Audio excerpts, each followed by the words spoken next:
Ready? Go.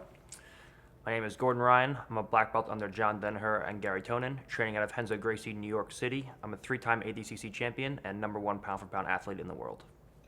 Awesome. And for people who don't know you and maybe have never seen you compete, never seen you win ADCC, how would you describe your style of grappling?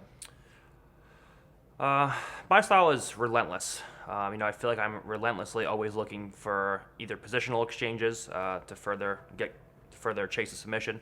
I'm always looking to submit guys, and I'm always just looking to press the pace, to come forward, whether top or bottom, put pressure on the guy, and work my way towards a submission. Would you say that you're going out on the mat every time, from the first moment to the last, looking for the submission? Is that kind of sum up your game, you think? Yeah.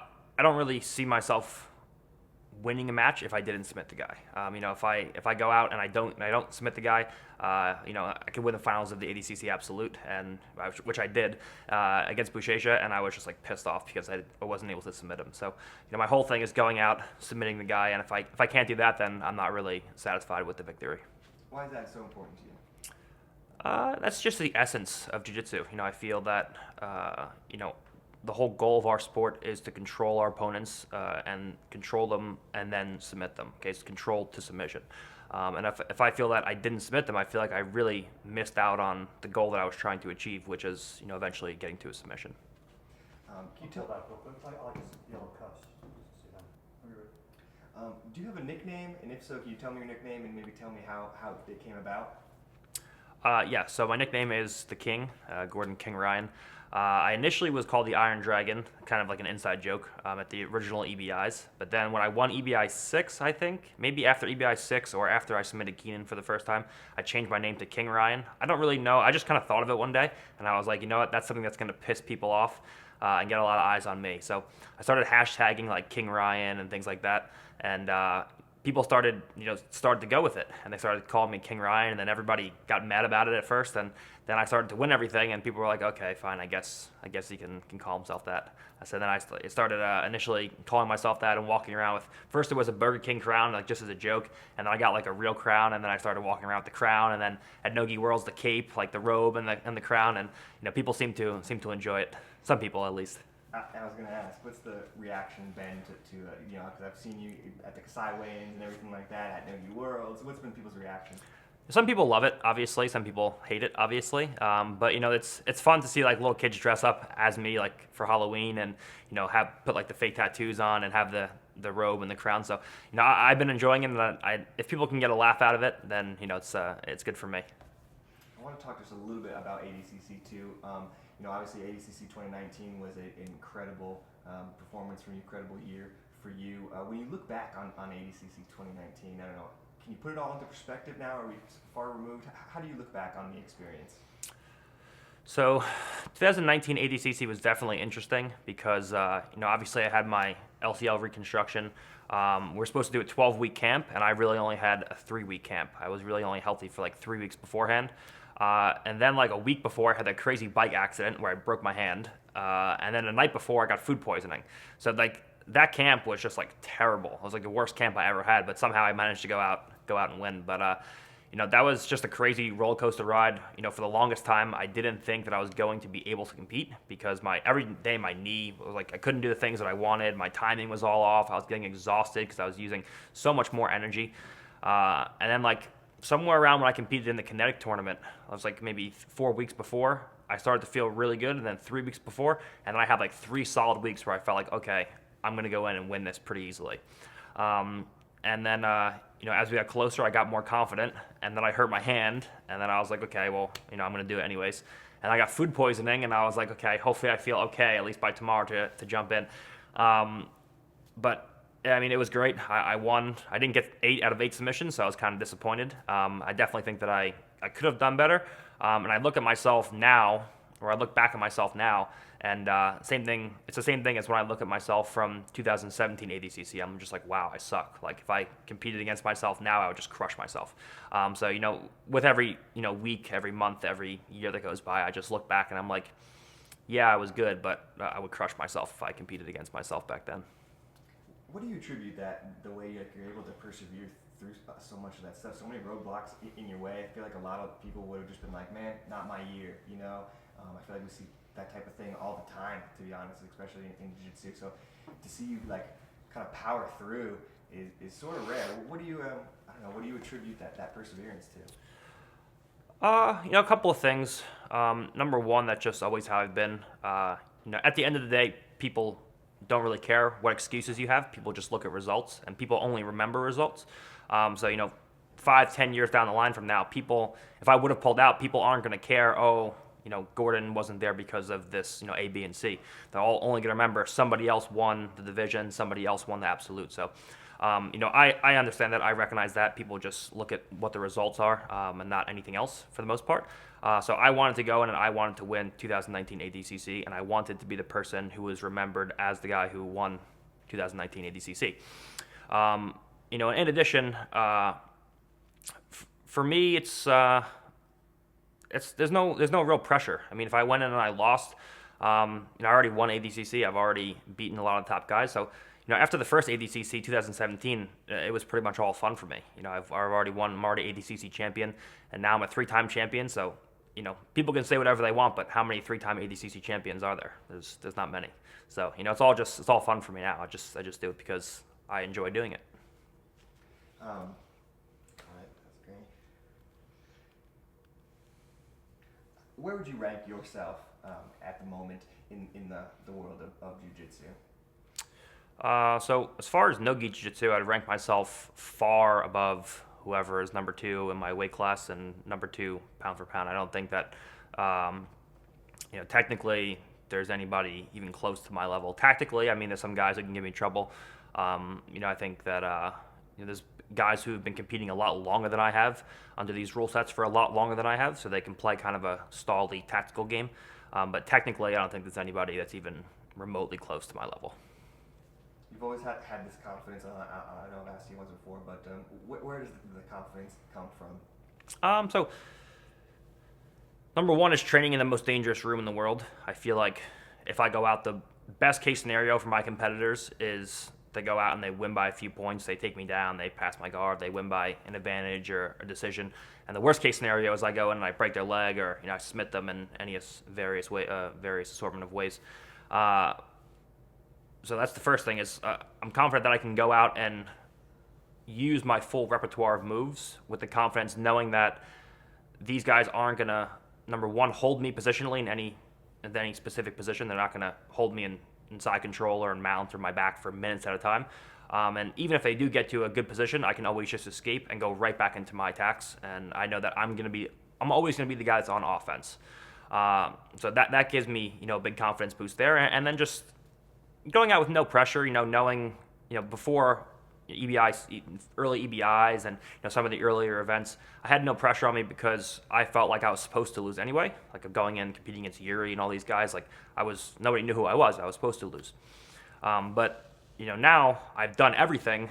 So even if I do lose, which I'm going to lose, before I retire, competing for the next 10 to 15 years, someone's going to beat me, in some fashion.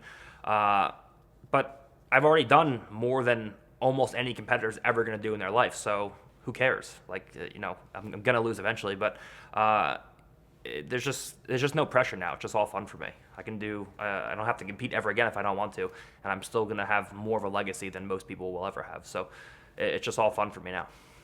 Do you pay attention to the mental side of the game? Do you work on that as well? Not really. My confidence comes from success in the training room. So I'm just working always to get better every day, working on new things in the gym and hitting those moves on high-level guys so that in competition I can go out and have the confidence to hit those on, the world's best guys under the stage lights. We've got a big event here coming up. Who's number one? Tell me, you've competed on this event in the past. What did you think of the event? Why do you like this event? Why did you want to come back? So who's number one is is awesome. The production's awesome. I particularly like the really big stage. I like to have a big mat space to grapple on, so my competitors can't try to stall by running out of bounds. So that's a big thing for me is having the large stage area. I always like Texas. I love to be anywhere in Texas. It's always better than New Jersey for me, so that's nice to be able to travel there. And it's a good stage with a big audience to just showcase what I'm doing, what the new stuff I'm working on, things that I've, taught to people where I can show them like, hey, this works against the best guys in the world. And tell me who you're competing against and just your initial thoughts. Yeah, so I'm competing against, Matheus Diniz. This has been a long time in the making. I was supposed to compete against him. I called him and Dylan and Munchie out like years ago. The three of them to back no time limit matches, and that never happened. And then we were supposed to compete on Kasai, and that never happened. And then we could have possibly competed at ADCC, but I went up a weight class to 99, and he was at 88. And then he didn't do the absolute, so that never happened. And now we're finally competing. So it's going to be really interesting because he just won ADCC. I just won ADCC. And he won at the division that I won last year, that I vacated and went up to 99. So it's two reigning ADCC champions competing against one another. He hasn't competed since ADCC, I believe, and he's on his winning streak. He's won 4 matches, ADCC, and I'm undefeated in the last 2 years. I'm close to 50-0 in the last couple of years. So it's gonna be a big one. And I also believe that Matheus has never been submitted no-gi, at least since black belt. So I'm excited to be the first guy to submit him. And I think if I beat him, this is going to be, I think, the 18th ADCC medalist that I've beaten. So I'm just trying to add more ADCC guys, medalists to the list. Yeah, we obviously think this is a huge matchup. I don't think it gets any bigger than this. But for people who maybe aren't as tuned into the grappling community and things like that, why is this such a special match? It's very special because, in my opinion, Matheus just won ADCC. ADCC is the biggest, submission grappling event ever, most prestigious submission grappling event ever. And specifically 2017 or 2019 ADCC, thanks to the guys at ADCC and Mo, was the biggest ADCC ever by a landslide. So that was the event to be at. And, he came in and he had some tough matches and, he actually, beat my teammate, unfortunately, in the finals. But, he's won the biggest ADCC ever, and he's on a winning streak now. So I think the fact that we have 2 reigning ADCC champions competing, I think is going to be something huge. And how about both of you being number 1 ranked? Can you talk about that just a... Yes, so we're both reigning ADCC champions, which is actually funny because after 2017 ADCC, I went to compete against Yuri a few months later, who was the 99 division champion. So it's 2 years in a row now that I'm competing against reigning ADCC champions, 1 weight class separate from me. So we're both reigning ADCC champions, and we're both ranked number 1. I think he's ranked number 1 in the 88 kilograms, and I'm ranked number 1 in the minus 99 kilograms, I'm pretty sure, and number 1 pound for pound. So you have 2 guys at who's number 1 fighting for the number 1 spot. So I think it's going to be really, really fun. Awesome. And does that make you extra excited that there is something a little bit more on the line? Yeah, it's nice for me, it's just I want to go out and beat everybody. So, ADCC champion or blue belt doesn't make a difference to me. I want to beat everybody who thinks that they can beat me. Matheus is just another guy that I want to compete against. We have 30 minutes. It's not ADCC rules, obviously. We have 30 minutes. I wanted no time limit, but he didn't want no time limit. So we're going to do 30 minutes submission only with a judge's decision. And hopefully I can get my hands on him and, manage to submit him. What did you think of his performance at ADCC? Of course, you were the reigning 88 kilogram, and he went into your weight class. You moved up. But what did you think of his? So as far as his ADCC performance, I actually have to go back and watch his matches because obviously when he was competing, I was getting ready to compete myself.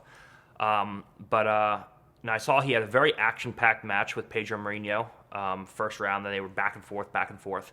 And then I didn't see any of his matches. I saw the last part of his match with Josh Hinger when he blew past Josh Hinger's shitty guard. And then I saw his finals match at Craig. And he played a very smart tactical game against Craig. I think Craig has, not an issue, but I think the way to beat Craig is just to stall him out because obviously Craig is so dangerous. So Matheus did a really good job of moving in and moving out, making it look like he was creating action. But every time Craig would get a dominant grip, he would just rip out and away. And then he managed to drag Craig into overtime and managed to score, I think, on him a few times or once or twice maybe, and inched out the win. So I think he's very smart tactically. And I think he's always going to bring that over into this rule set where he's going to look to be the aggressor for example, for the 30 minutes, but not really do anything, anything meaningful. Like I'll maybe spam, a few guard passes here and there, lock a few steamer locks, like so make me roll out things, looking like he's active, but not really doing anything meaningful to actually come in and submit me. So hopefully I'm wrong. Hopefully he comes out and with guns blazing and tries to submit me, but we'll see how it goes. I think it's crazy. Both of you guys kind of like train in the same area. Of course, you guys just trained right down the street from each other and have never actually crossed paths. Does it feel like it's like we were talking a little earlier about that, like kind of an older rivalry between the gyms and stuff like that. Does it feel like it's like a King of New York type of title type of thing? Yeah, a little bit. I mean, there used to be like this rivalry between Hinges and Marcel's, obviously, because we're on 30th Street and they're on 26th Street, and obviously Henzo and Marcel competed, and then they had a bunch of high-level guys. They had Bernardo, they had Gianni, they had Munchie, Dylan, Matheus, a bunch of Marcos, a ton of guys over there that were actually had more notoriety than us at the time. We just basically had Gary, and Eddie was like just coming up, and then there was like me, who was like a purple belt. And then we started to gain momentum, and we had the DDS, and everything started to come into play. But ever since then, the last few years, I feel like there really hasn't been too much tension there because Bernardo left, and nobody else, or Munchie and Dylan are out. So now it's really just Matheus and Marcos and John Satava and Gianni, and I feel like those guys really haven't won anything really big besides Matheus. Gianni has some big wins here and there, but he's inconsistent. Marcos and John really aren't too, embedded in the competition scene right now. Bernardo's gone, and Matheus is the only one that's really, he's at Worlds, he's at ADCC, and he just won ADCC. So I feel like, we've done a lot more than those guys since the initial rivalry. So I feel like it's kind of dissolved a little bit now, especially since the lockdown and everything's closed. But I feel like their team has kind of been shaken up a little bit with a couple of guys getting kicked out or leaving to open schools, things like that. So I think it's a lot more calm now. Do you have any animosity towards Matheus? Are you going to be trying to prove a point? No animosity. I think if he stalls and like hits me in the face and just says like stupid stuff, then I'm definitely gonna like get pissed and try to beat the shit out of him. But I don't think that I don't have any animosity towards him right now. But if he does something that pisses me off in the match, then yes, I'm gonna try to kill him. But other than that, we're cool with each other. I think that he's definitely a gamer. He wants to compete against the highest level guys, Gi and Nogi, and how can you not respect that? My questions again real quick. Oh, let me ask you, I missed this one.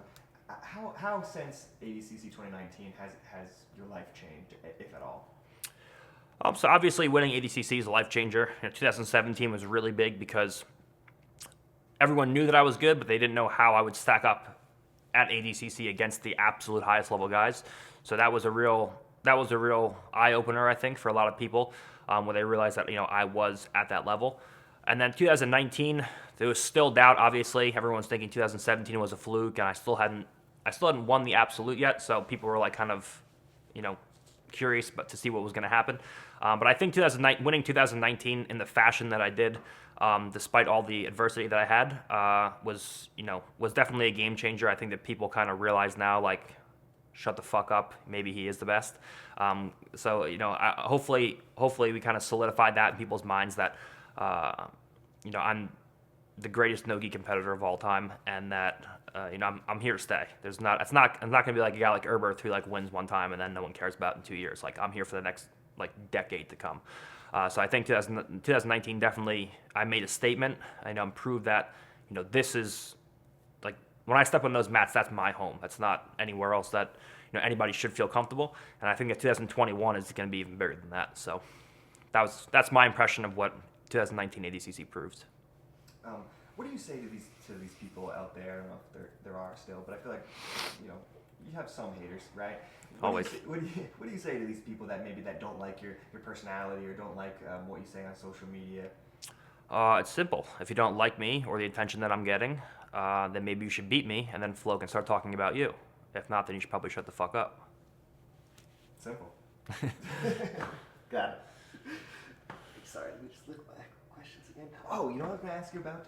Was the Kyle Boehm match, incredible match, and you shushed the camera. It's of course not the first time you've done it. Yes. Why did you do that? So Kyle Boehm match was interesting because, of course, like whenever I compete against a 10th planet guy, there's like 10th planet people. Most 10th planet people know that, like, you know, I've beaten all 10th planet guys, but there's always those 10th planet guys that are gonna come out, and just people in general, because you know Kyle was on a streak. You know, he beaten Lucas Barboza, you know, which is a huge win for him. He submitted Joao Rocha. He was beating a lot of guys, especially in that EBI rules format, submission only rule set. So going out, there were still people that were like, "There's no way Gordon could win this," and I just can't fathom how anybody could bet against me at this point. I just win everything that I do at this point. So that was just for those people. Like, you know, this is like my 45th match in a row that I've won, you know, since like 2018, and like I've won like Nogi Pans double gold, Nogi Worlds. I've won everything like double gold with like submitted to everybody, and people still. If there's one person who posts like there's no way Gordon could win, or like, you know, I think this guy's gonna win just by a little bit, I just like lose my mind. Like people are like, oh, Matheus is gonna take him. I'm just like, how can you think that? So that was just to those people. Gotcha. So you're trying to kind of quiet them or shut them up. Yes. Yeah. Gotcha. What do you think people learned about you in that Kyle Boehm match? Or what did you hope people learned? That I'm not like everybody else, you know. Sorry, give me that again. That people learned. Oh, so in the Kyle Boehm match, you know, I think that people learn that I'm not like everybody else. You know, Kyle goes out and is very competitive with all the rest of the competitors, but I'm not the rest of the competitors. I'm on a completely different level than all the world's best black belts are right now. And he goes out and he's extremely competitive under any rule set, under a points rule set, you know, at Kasai, under an EBI rule set at the Fanatics tournaments. Whatever rule set he goes out, he may not always win, but he's very competitive with the highest level guys. Whereas when he went with me, it was clear that on top he was just trying to stall me out, and from bottom he was just trying to get up and get the fuck away so he could get back on top. I think that I proved that there's no one even remotely close to my level, and you should be afraid to step on the mats to compete against me. How did that happen? You know, I feel like we all got the same information, sort of, right? And you know, I just speaking honestly, right? I feel like most people never would have expected that a kid from New Jersey goes on to become the greatest grappler of all time. Yeah, I mean, you know, I had a lot of support, obviously, from my family and from Tom and from Gary. You know, so those guys were a big part of my development early on until, you know, purple belt and brown belt and even black belt, you know, as my training partners and things like that. But, you know, ever since I met John and I started working with John, you know, as far as jiu-jitsu and working with, you know, Sonny, as far as getting my body to be like a real athlete, not just be like a little skinny like dork like I used to be. You know, ever since you know I met those people, starting with Gary, starting with, you know, Miguel Benitez, starting with Tom, and then all the way moving up, you know, through the ranks, meeting John, meeting that. And just the support system of people that I have around me on a daily basis, I feel like that's something that really pushed me to where I am at right now. And I definitely feel like without those people, I would still be successful because of my work ethic and, you know, just my relentlessness, my drive to be the best. But I definitely don't feel like I would have been as successful as I am at this point in my life. Some other really big matches on this card. I want to get your opinion on them. Let's start with Craig Jones versus Roberto Jimenez. I know you've trained obviously with both of these guys. What can we expect from this matchup, you think? So, if this match is anything like training, now keep in mind I've watched Nicki and Roberto train, you know, a handful of times, and that match was played out very differently in a competition setting than it did in training, because obviously both guys are trying to get better in training and both guys are trying to win in competition. So there's two different games that they're playing. But if it's anything like training, it's going to be a barn burner.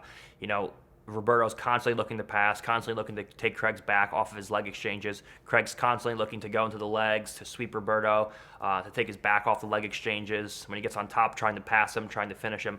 So it's two guys who want to do jiu-jitsu, two guys who don't want to stall, and two guys who want to get the finish. And that's really all you can ask from a match. You know, it's hard to grapple when only one guy shows up to grapple. But when two guys show up and want to finish each other, That's the kind of match that everybody wants to see. How do you expect that one to go? Can I get a little prediction from you? Or? I see Craig winning most of the exchanges pretty easily. I feel like, as much as I love Roberto, as good as Roberto is, I feel like, number one, Roberto is a lot physically smaller than Craig. I think Roberto walks around at 185, 190 pounds, and Craig's like 205 right now. And Craig's like an adult. Roberto's like still kind of a kid. He's like 20 or 21, I think. So I think physicality is definitely going to play a role. But I think more importantly than anything, I think Craig is just more well-rounded. I think Roberto's very good at getting to the back right now. But Craig's strengths play right into where Roberto has big holes in his game, and that's the leg exchanges. If Craig gets deep in on the leg, he's going to finish Roberto. We've seen Roberto finish by people who are a lot less versed in leg locks. And I think that Roberto is going to have to respect that so much, because if he doesn't, he's going to get finished, that I think that other openings are going to start to present themselves for Craig, and he's going to capitalize on those, whether it be sweeps and passes, back takes, things like that. This real crazy one that we're looking forward to, Nicki Ryan versus Tony Ramos, of course your brother. How did this match come about, from your opinion, and what do you think about this one? Yeah, so as far as I know, Tony Ramos asked for the match with Nicki, which is both odd but also exciting to me, respectable, especially because he asked to compete against Nicki in a jiu-jitsu rule set. Most wrestlers want to do a hybrid rule set or whatever the case is. So he's a very accomplished wrestler. He asked for a match against Nicki. I guess he thinks he's going to get his feet wet with a kid.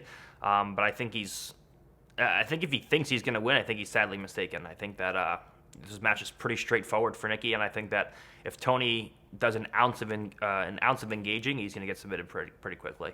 I don't see this going well at all for him. What do you think about the wrestler mentality coming into a jiu-jitsu match? Obviously, I feel like a lot of jiu-jitsu guys have trouble sometimes with wrestlers and things like that. Is there a blueprint in your mind to like beating a wrestler or anything like that? Well, you have to understand that every wrestler looked at Nicky Rod's ADCC run, and they're like, Nicky Rod's a shit wrestler compared to them. He's not, Division I All-American. He didn't even wrestle D1, and he's definitely not Olympic level. And they're like, Nicky Rod took second. I'm better than Nicky Rod. If I did that, I could have took first. But they don't understand Nicky Rod's different. Nicky Rod trained with us for a year to 2 years before ADCC, trained with the best team in the world, the most dangerous team in the world, for 2 years before he went to ADCC. And Nicky Rod's wrestling style matches up very well for an ADCC rule set. He was always, a big back taker. He was always looking to get behind guys, and that matched up perfectly for an ADCC rule set. And in addition, wrestling rules are all pretty much the same. You have, Greco, freestyle, collegiate, etc., etc.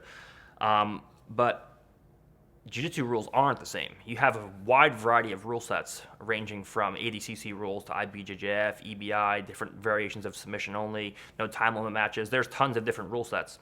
And what I think wrestlers fail to understand is that an ADCC rule set is vastly different from a submission only rule set, where Nicki has nothing preventing him from just going out and sitting down to his butt and trying to go into leg entanglements. And that's going to make a big difference. If Nicki had to stay standing and wrestling, obviously it would be, more geared towards what Tony is used to. But Nicki doesn't have to do that. So I think, a lot of wrestlers are kind of naive in that aspect, in that sense, where, they don't realize that Nicky Rod is a different athlete than all the rest of the wrestlers coming in. And Nicky Rod was training for ADCC for a while with us. And the rule set that he was being successful he competed successfully and is not the same rule set that Nicki's going to compete in against Tony. So those are two very important things to consider when you're looking at this match. Are you familiar with Tony's accomplishments or everything? Have you seen him wrestle? The only thing I know about Tony is what I've read on his Instagram bio. I don't, unfortunately, I'm embarrassed to say this, but I don't really follow wrestling too much. Whatever tape I have to study, I pretty much just let John watch the tape for us and then just give us the information that we need. So I don't really even follow MMA or anything besides jiu-jitsu, and I loosely follow jiu-jitsu. I only really look at the people who I'm going to have to compete against. So that's something that's definitely, a defect in my personality, is that I don't really follow other sports as much as I should. But luckily John is not only like an expert in the encyclopedia of jiu-jitsu, Yes. also encyclopedia of wrestling, encyclopedia Yes. of MMA. That's insane. Absolutely crazy. Let me get another thoughts on this other match that we just announced: Gabby Garcia versus Liz Clay. I'm not sure if you're familiar with, Yes, with yeah. Liz Clay, but what do you think about that match? Kind of a weird one. This is a really interesting match to me, for a variety of reasons. One, this is going to be Elizabeth, right? Mm-hmm. Elizabeth's, sorry, let's restart that. This is a really interesting match for me because, number one, Elizabeth is going to have her true biggest test, of her career so far. She's been beating a lot of high-level people, but none of them have been Gabby Garcia. And Gabby obviously is, the most accomplished women's, athlete ever, essentially. But another reason why it's very interesting to me is because most female jiu-jitsu athletes don't have a sense of recovering limbs to inside position once they start to get past. Whereas Elizabeth plays a game that pretty much solely relies on inside position and butterfly guard.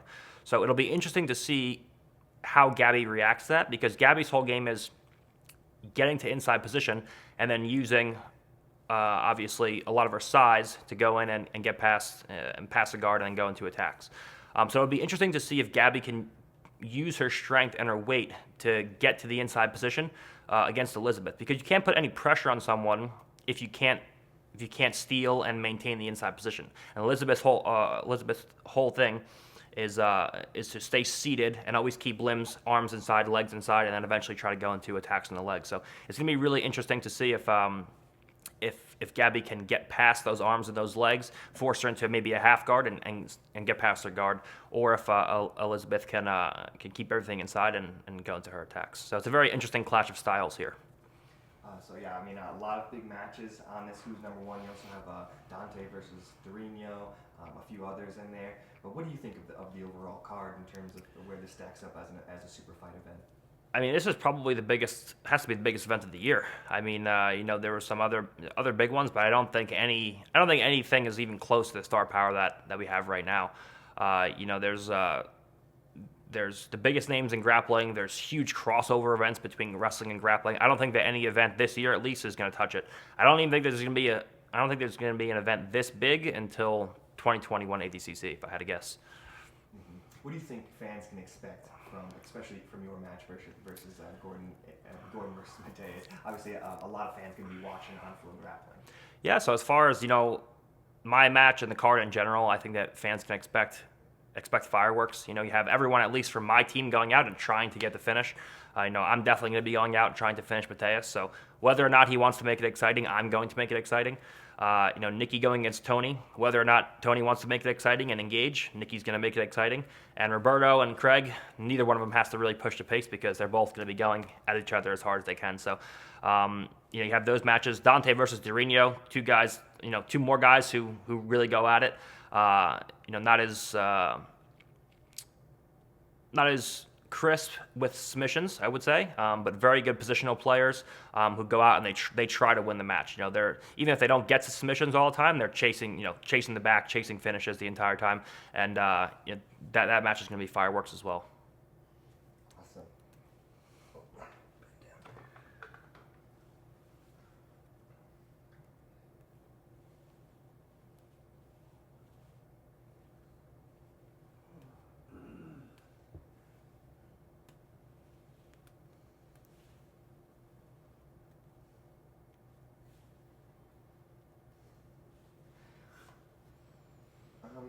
Would you have a message that you would like to deliver to Matheus? Maybe you could give it to the camera, like anything you wanted to say to Matheus or anything like that? Yes. Matheus, I know when we go out there, whatever you said previously is probably going to go out the window. When you feel my grips, when you feel how dangerous I am, you're going to want to back away and disengage. Please don't do that. All right, we're trying to give the fans what they came here to see, what they subscribe to Flow for. Come out, try to finish me. If you get submitted, who cares? I submit everybody. All right, so come out, try to pass my guard, try to finish me, and let's give these fans what everybody asked for. Incredible. What do you think? Actually, how about to the fans? You want to do another one? Yeah. turn your body a little more? No, this way, sorry. Yeah,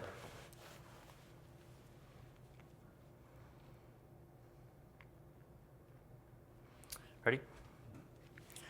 What's up, guys? Gordon Ryan here. Hopefully, if you guys miss me competing against Ronaldo in the last Who's Number One, hopefully that your schedules are free and you can travel, in person to see me compete this time. If not, you can catch it on Flow.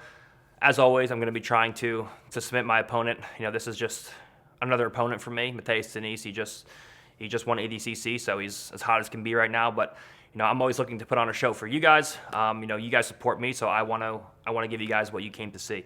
I'm going to be looking 30 minutes, trying to get the submission the entire time, and hopefully we can make it happen. Awesome. Just because you mentioned Ronaldo, I just feel like I should bring that up. Is that something that you'd still like to compete against him, or is that something that still interests you at all? I definitely want to compete against Ronaldo. He hasn't really made a great case for himself because he just keeps fucking losing everything. But anybody who thinks that they can compete with me, or even have the audacity to want to step on the mat with me, I want to compete against. And Ronaldo, unfortunately, is one of those idiots. So, we can do that match whenever anybody wants. If any promotion actually wants to make that happen, I know Ronaldo has just lost every single match since we were supposed to compete, so it doesn't really interest any promotion right now, and rightfully so. But if Ronaldo wins something and anybody wants to make that match happen, or if a promotion just wants to troll Ronaldo and watch him get the shit beat out of him by me, then we can do that for shits and giggles too. But I would definitely compete against Ronaldo. That's something that I would enjoy. One of the reasons why I really liked that matchup, because it seemed like not only was it just a fun match to see, but it also felt like it fed in to the match with Andre coming up in a year. Is that the case too? Yeah, it's always fun to beat up the Atos black belts. I already submitted, or I already beat 5 of their guys, submitted a couple of their guys multiple times, beat all their top guys. Hinger is just deathly afraid to compete against me, just won't compete against me at all. I don't blame him. And Ronaldo is just another guy from Atos that I would go out to submit, and just have Andre sitting in the background not accepting a match against me. So it's just always fun to beat up those guys and have Andre talk behind those guys, but then they just all lose to me. So I know he's been waiting years and years and years to just say something when one of his guys beat me, but they just never do. So it's always fun to go out and compete against the Atos guys. We're just about coming up on a year out from ADCC 21. You're supposed to have a big super fight there against Andre Galvao. I know it's kind of still in the works, so to speak, but do you think that fight happens? I hope it happens with Andre, because that's the only guy that they really have left. To say anything, I think most people, besides people who are just in denial, have kind of phased out Penna. Penna has looked pretty terrible in his last few Nogi matches. He's 0-2 in his last 2 matches. He got submitted by Tex, and then he got the shit beat out of him by Andre. I hope it happens. If it doesn't happen, I would compete against anybody. My top 3 picks would probably be, in no particular order, Buchecha, obviously, because we had a close match in the finals, and I want to submit Buchecha. But he's very busy with MMA right now, so maybe that's not the best time for him, whatever the case is.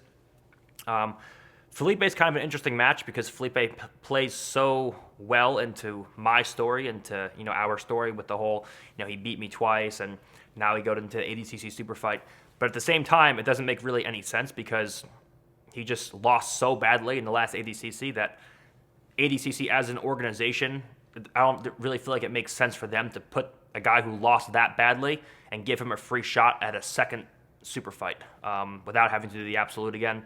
And just for legacy reasons, like beating Felipe now doesn't really mean much because he lost so badly. So if I won, people are going to be like, well, he's washed up anyways, and who cares about it because Andre just beat him up anyway. The match that we really wanted to see was him versus Andre. And then the third match, which is something that's kind of a match that nobody really expects, is actually a match against Verdum, because people forget about Verdum, but he's 240, 250 pounds.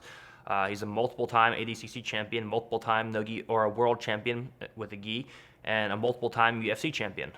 So I think Verdum is a really good match. I was supposed to have a match against Verdum, in a combat jiu-jitsu match, and then I hurt my knee, and that never happened. So I think Verdum is actually a really good pick. I think Verdum actually makes more sense than Penna does as far as a super fight, because he hasn't been back to the grappling world in a while, and there's a huge crossover between his MMA brand now that he will be bringing over to jiu-jitsu.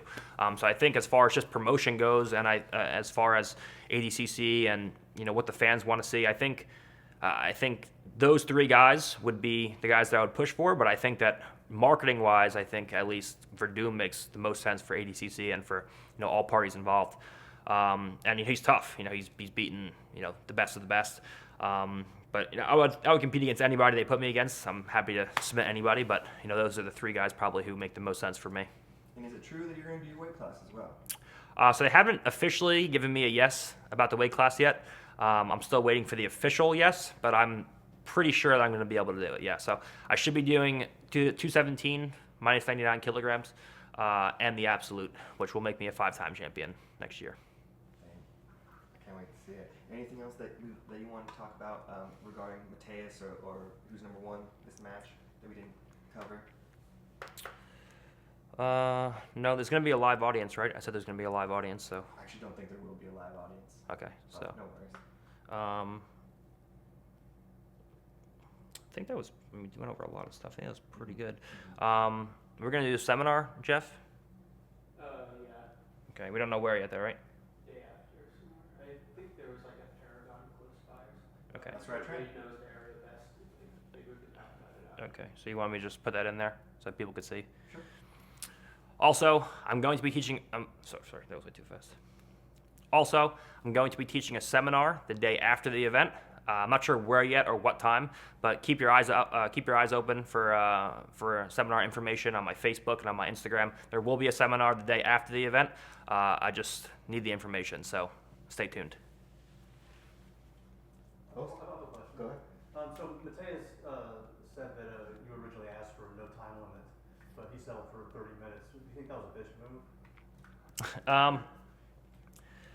So negotiations were going back and forth for a while with me and Matheus, and I kept insisting on no time limit, and he kept saying, "Oh, I haven't been training or this or that." I don't necessarily think it's a bitch move on Matheus's part, but I do think it's kind of like a cop out and a way for him to say that he knows that he can't submit me.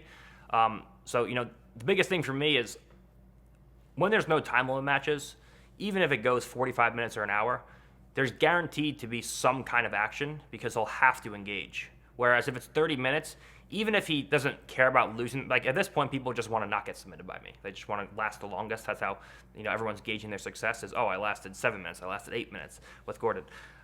So even if he can stall me out for 30 minutes, that's a win for him.